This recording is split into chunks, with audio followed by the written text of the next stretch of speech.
doing? I'm getting a back massage from this chair. Sorry, we've been super busy and we were just getting catch back. But we're back now, baby. Monday. I'm trying to get comfortable. This chair's uncomfortable as fuck. The hand chair, you're just. Chair. I mean, it's a massager. It's good. Maybe you're too small for it because it's a kid's chair. Sucks for them. Good for me. Because now I get back massages whenever I want. It's a boom.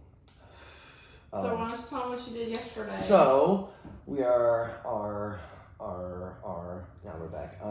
So we had a dope ass show last night with a bunch of the homie local artists, and we opened up for Wi-Fi's funeral. Shit was lit. Pretty much almost sold out show. It was definitely fully packed. Great energy, great acts.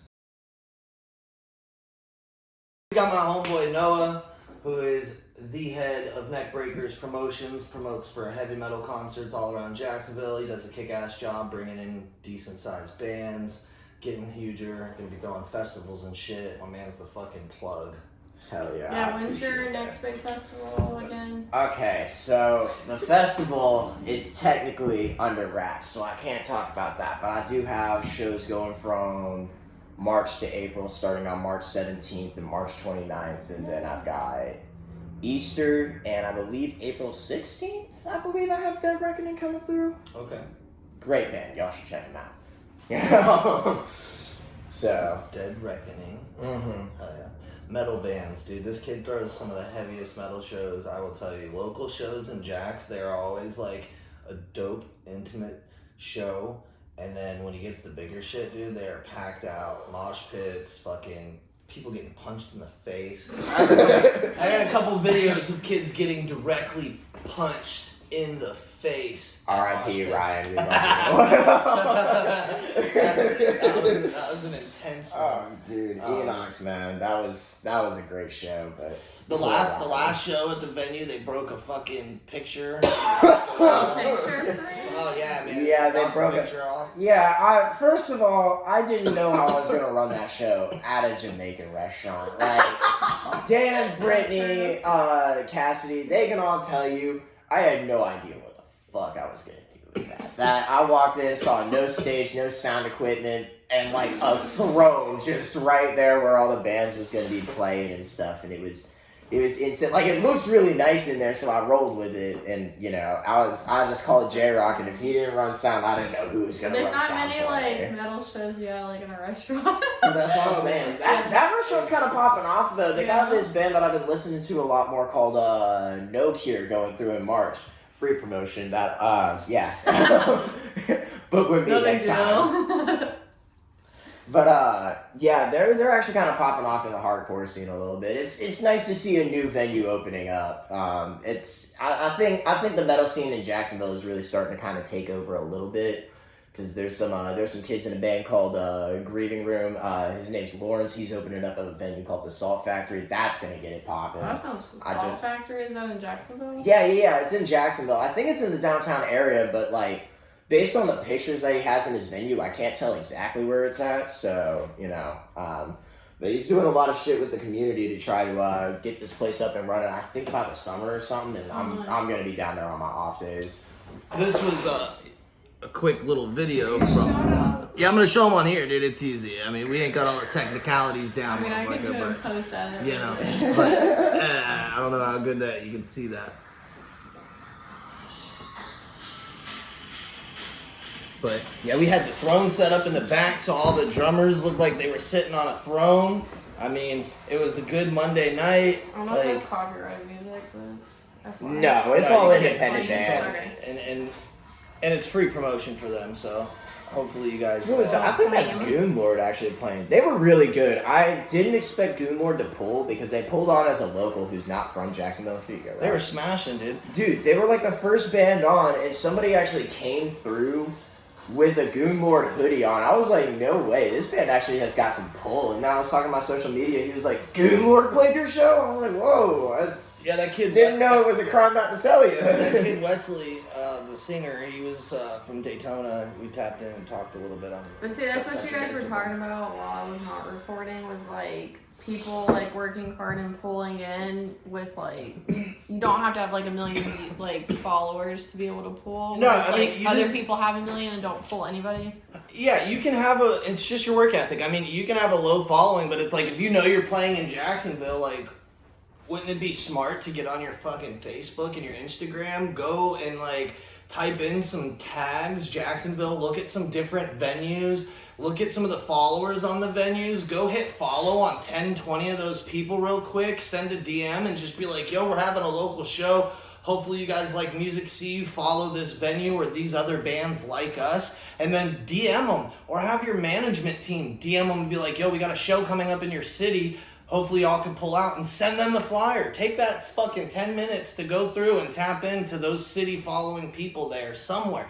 If you go to your social media, someone you follow or follows you is following someone on your fucking journey, and like do that work. Take those little bit of steps and go in, infiltrate, message, have somebody put out the word and spread your shit, promote a little bit. If you end up tagging 10 people that are gonna buy a ticket and tickets are $30 at the door, you just made the fucking the door $300. So you should be making some money. And it's like, it's as easy as that to bring some people to the table, even if you don't have a million followers, if you don't have this huge reach. As an artist, it makes you look good too, because I only put Goonlord on mostly because I had heard about them, because they put in that work for their other shows and stuff like that, and that was pretty much it. Was because they cut their teeth, and that was how I heard of them. And somebody had told me their music was pretty good beforehand.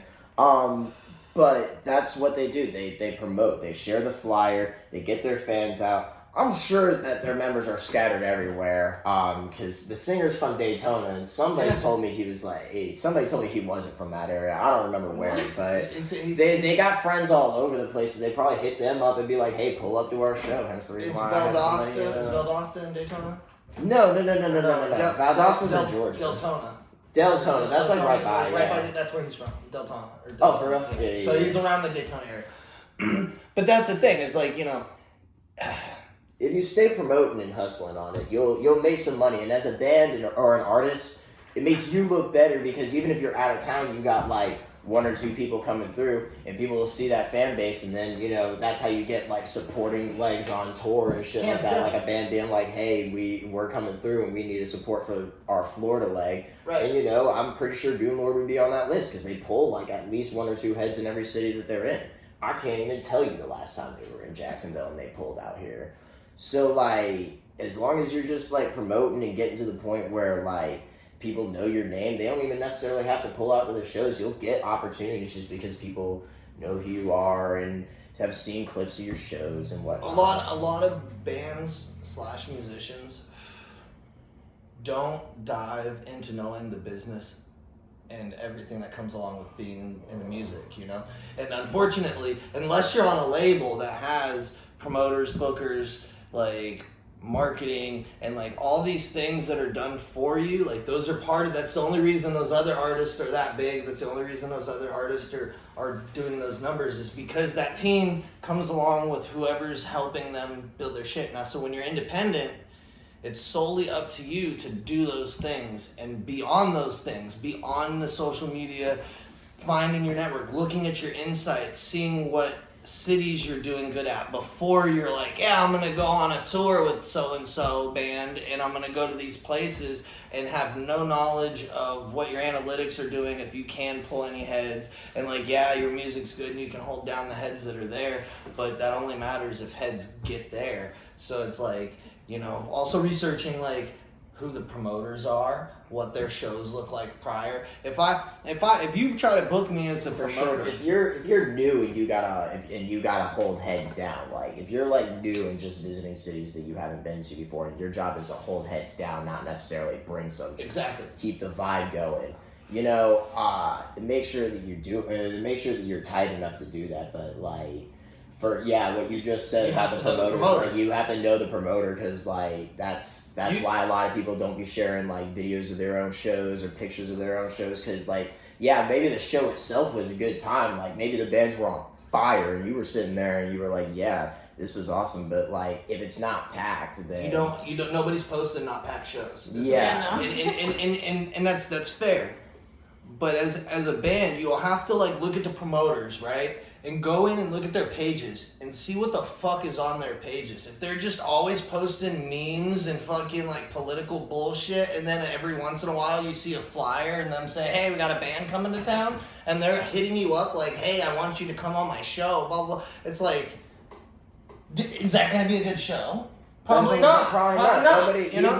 He's not pushing the heads. If I go to your page and your page is fucking all your shows and all of these artists and every one of them's lit because you're everyone's doing their job, and then you're getting and capturing it and you're posting, and that's all you're posting about is showing that is what you're about and that's what the customer is going to get when they buy a ticket to that experience. That is what's going to sell. Yeah. You know what I mean? No matter how good the band is, no matter how hard the bands work, no matter what, like the promoters and the bands have to do it together to show that their experience is going to be good. First of all, people have to know that the show's coming up, so you got to be promoting on that anyway. And from the outside looking in, you got to be promoting anyway, because even if it's a show that nobody's interested in, people on the outside have to know that you push the shows. You know what I'm saying? Like, otherwise you won't get nobody hitting you up for shows. It'll be everybody else being, it'll be you messaging everybody else, being like, hey, I book shows in Jacksonville. Do you want to come to Jacksonville? And that makes your job exponentially harder. When people are not interested in working with you and you have to go out there and sell yourself in these DMs that people may or may not read, you know what I'm saying? Like, you really have to sell yourself from there, which means you're not doing a great job on the social media and letting people know on the shows. Like, what I like to do as a promoter is, if the show's like a month out, I'll post about it once and let people know that it's happening, and then a month hits and I share the flyer one more time, and then I put on my Facebook stories or my Snapchat stories or whatever that I just printed out flyers and I'm like hanging them up around town, and hey, if anybody wants one, I'm driving all day, I'll deliver it to you. You know what I'm saying? Yeah. Like, cool way to get like a free souvenir or something cool. You know what I'm saying? Some of the cool things that I like to do, so like say like you're putting out flyers, you go on your live, you post and you say, hey, I'm here posting out flyers, I got some special treats for you guys, You put $25, $30 into flyers already, right? So like, what's $10 more, right? You take that $10 bill, you cash it in ones, and then you take a one and you staple it to the back of a poster, and you video on live that you're putting money on posters.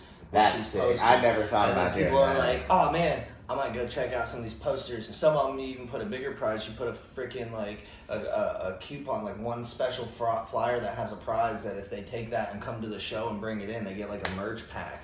And it's almost like a scavenger hunt, but it's also you going on live, showing that you're face to face, handing out flyers, creating this engagement, and then you're also putting special prizes that really are no cost to you, because at the end of the day, you got one t-shirt from every band from their merch rack, and you're like, yo, throw me a t-shirt, and that goes in that one coupon prize pack behind one of flyers that are plugged up somewhere, and you tell people to go find it, and you post, tag people, tell people to fucking tag 3 of their friends, they get 1 free ticket, or and then everyone does that, and then you pick a winner to give 3 free tickets to, so whoever they tag that they want to go to that show with, they're all going to go for free, because if they tag those 3 people and everyone tags it, you pick one person and their friends to get the 4 free tickets, boom, and then you have engagement. People are tagging, sharing, and everyone's trying to tag. I have seen a lot of that, like tag a friend and go to the show for free and all that, but I never thought about that. Put money behind a flyer. Yo, next time I pass out flyers, Neckbreaker Promotions is putting a 20 in one of the back of the flyers. You come find me for it. See right there, bro. And that's like, and that motivates people, and like it's giving the experience. What are we gonna get? Like, if this is the promotion behind it, wonder what the show's gonna be like.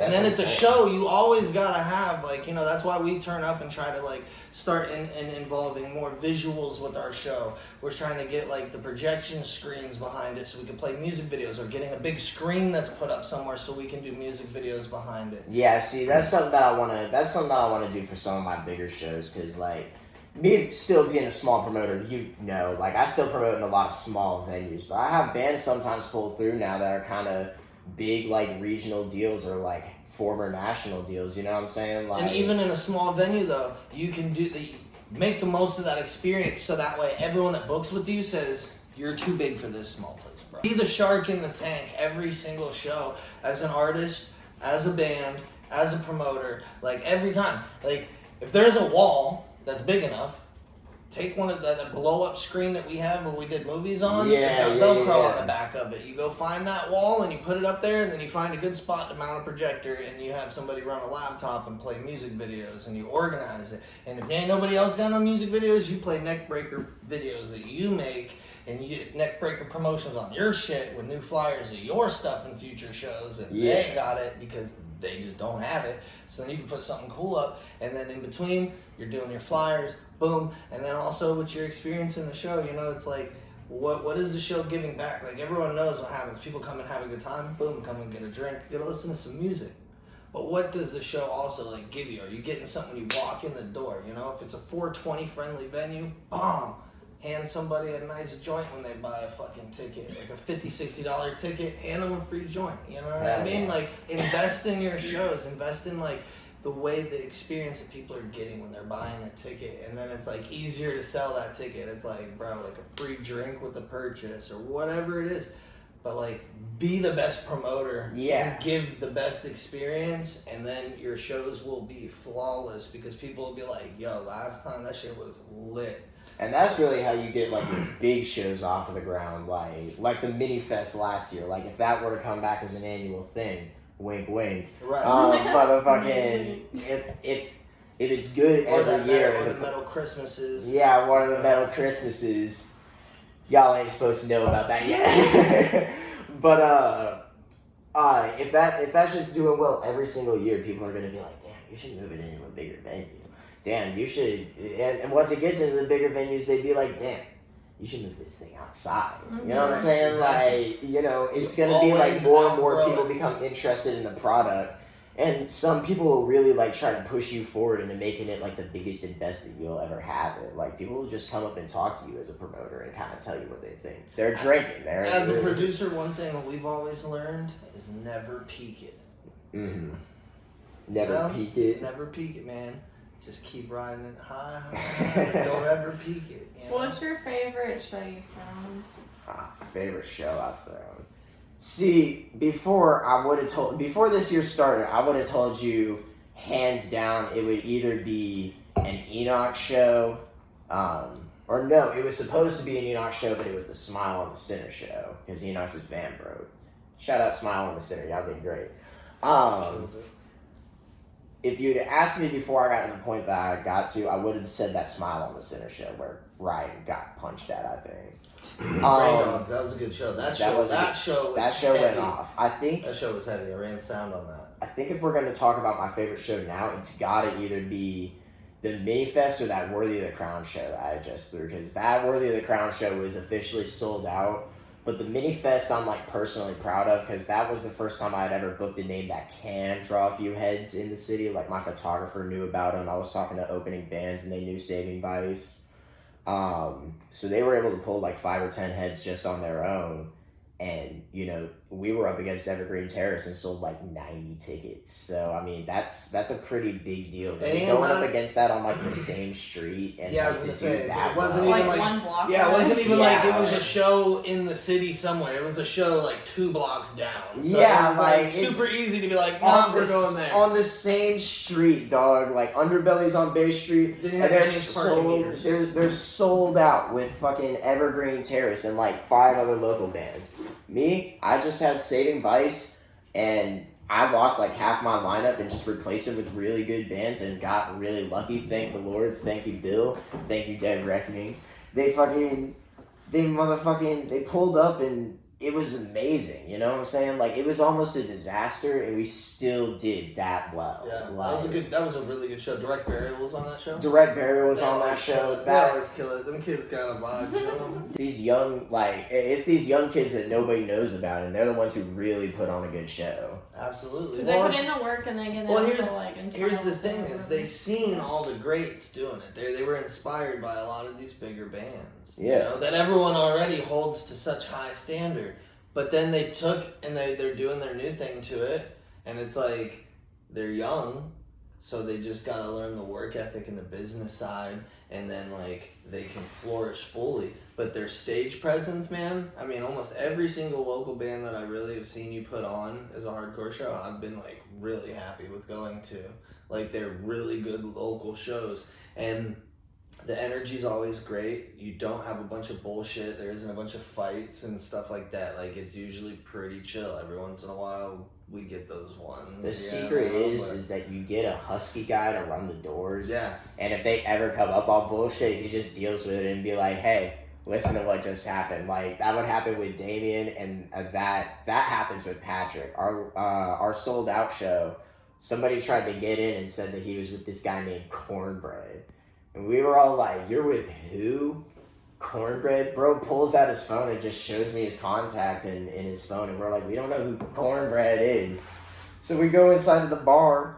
And I'm like, Patrick, stay here with him. And we go inside and we get the bartender. And we're like, hey, who's this Cornbread guy saying that people can get into our shows for free? And the guy just like, he gets like, Cornbread? Did you say Cornbread? And we're like, yeah. And he gets real mad. And he's like, Cornbread? Cornbread pays. And like, him and Patrick both came in there and just handled that situation with like absolutely minimal involvement from me. All I had to be like was, who's Cornbread? That's all I had to do. There you go. So get a nice husky guy to That's the door. Yeah, get just like a real husky guy to like somebody who could square up with the guy. You know what I'm saying? Like, oh yeah. Not that he'll necessarily be squaring up with anybody, but somebody who looks like he could. You know what I'm saying? Like it just looked like there's a chance they could beat the shit out of you, and you don't really want to get into shit with them. It keeps the peace a lot better. Oh yeah. Yeah, those are always really good shows. I'm excited for the next one. I know we did the Metal Christmas the one time. Yeah, we got to do that again. We got to start doing the movie nights again. We have some space in the back parking lot. I think we could probably pull it off here in the back parking lot. Yeah, I still want to give you money to get the roof renovated so that we can do the rooftop movie night. That would be sick. We're working on that. Are you recording again? Yeah. Yeah. Y'all can just talk and shit. Sweet. You want to throw out your socials? Huh? You want to throw out your socials? Oh, yeah. I'm only really public on one, so follow me at 904.noah.neckbreaker on Instagram. It'll be in the description. Appreciate it. Thank you. If you need to book any kind of events in Jacksonville, what is the email to book? Oh, yes. The booking email is neckbreakermusic15@yahoo.com. Right, And if cool. you ever need to book anything, come through. Come work with me. I got you. My shows be lit. You just heard it, man. My shows be wild. Can you attest to that? Definitely can attest to that. I've run sound for them at probably 3 to 4 shows. I mean, Yeah. you know what I mean? Like they're always great. I always get really good feedback too. Like from the last metal show, Wesley, the first singer, he said that was the best show that he's had sounding wise from where he was at. I do get a lot of good feedback about working with you. I think a lot of people get worried when it's not like the venue guy doing sound. Yeah. So and a lot of people have had a lot of different experiences with sound guys. So some bands are kind of like, he might fuck us up. There's a band that I know that's kind of like that. But every time you come out and do it, I'm like, sounds good. I mean, sounds great. I just, from a standpoint of I go to a lot of shows, so I like to hear a lot of stuff, and I hear a lot of the times is the music is just so overpowering that you can't hear any of the vocals. So I like to try to get them on their That's own. how it was last night too. Yeah. I like to try to set all the sound up to one system, but then I take a spare system and I put just the vocals through that. Okay. So that way they are solidified and I can control them without turning up the background because all these guitars have big stacks. and then you put the microphones to mic the drums, Yeah. and then you put the stacks there, and then you have them running sometimes into the house system, and then that is turned up real loud, and then the vocals are turned up loud, but all those microphones are picking up all those speakers at the same time, and it's like sometimes it's really like hard when it's all playing everywhere. Yeah, all at once. that's a problem that I do see with a lot of metal shows is like the music is so overpowering you can barely hear the dude like actually singing. Yeah. So, like, so I usually have like one set of PAs that are microphone only, and I keep that like completely set up, and that and when anytime we usually do sound, it's usually in a place that has no sound hookup at all. Yeah. You know what I mean? Like there's no speakers, there's no anything, and like we show up lights, mixers, speakers, microphones, stands, like this shit don't look like no house show when we do it. I understand that I kind of call it house show in it because we're having to bring our own equipment, our own stuff in there, but like it really isn't on the same production as like your normal house show where like you leave your back living room light on and you turn the kitchen light off. Like, and it's just like the one little amp in the drum set trying to play quiet because no one else can get loud enough. You know? That's what I'm saying. That's the thing too, and like when we set it up, like my system that I have 2 Fender 15-inch subwoofers that are link outs to 2 12-inch subwoofer stand-up PAs, and then I have 2 more 10-inch big subwoofer Behringers, and then I set those up through a 600 watt amp and then a 1200 watt amp, and I have them both split. So I run all those and then wireless microphones and then wired mics. Yeah. So it's like everything runs, and then I have 6 channels. So when we set up an outside thing, we're able to solidify each one of them, turn them down, keep them right, and make the sound really good. So if you're booking with us, your shit's gonna be on point.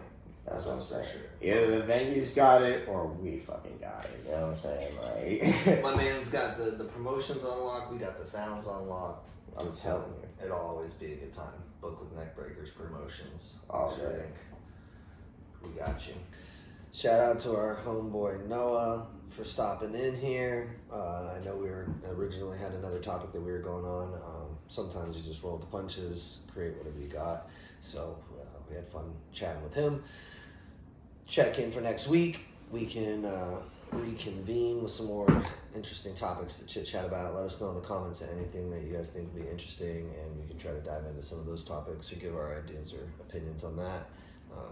Check out our links down below. Make sure you follow us on social media, Oxford Ink Tattoo, and the Ox Talk Podcast. Till next time, deuces.